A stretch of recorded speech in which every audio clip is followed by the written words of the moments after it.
Now we want to talk about this third weather alert day of the week. We're certainly experiencing it. You can see the bright lights there downtown, and it's all lit up. Nice warm glow, but it is not a warm feeling. We always say looks are deceiving. I mean, you step outside and it feels like pins and needles hitting you in the face because it's going to be so cold out there. But here's the good news. One more day.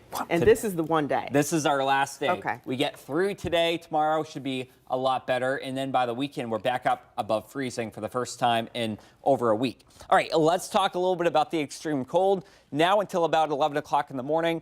Temperatures around 0 to -10, but the wind chills between -5 and -20. Okay, let's get a better look at this right now. And you can see as we look across the region, -8. This is not the wind chill. This is the air temperature up there in Delaware.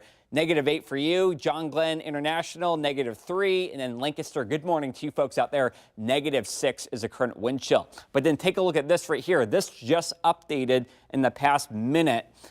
Delaware, -21. That's your wind chill. Marion, Mount Gilead, wow, -24. You guys have kind of bounced around quite a bit because you'll get a gust of wind and then things die off and then you get some more wind. That's why that keeps on fluctuating. But bottom line, dress up. I mean, you're talking wind chill around -20, -25. Frostbite can set in about 15 to 30 minutes or so. So you got to be very careful.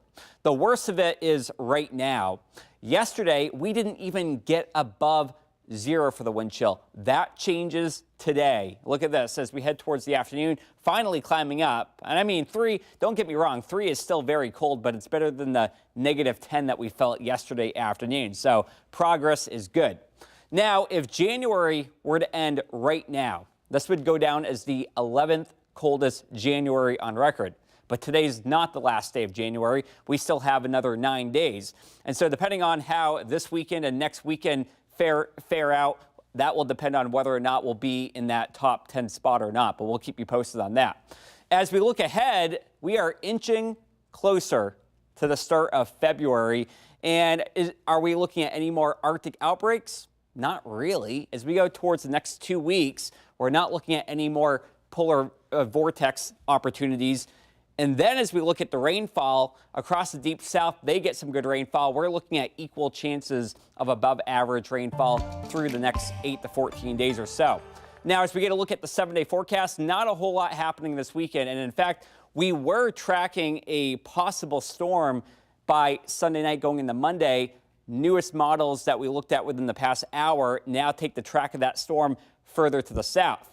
Now, I want to give you some context. If the track of that storm goes 200 miles further to the north, we might be looking at some snow next week. Right now, we are keeping the forecast nice and dry for the time being.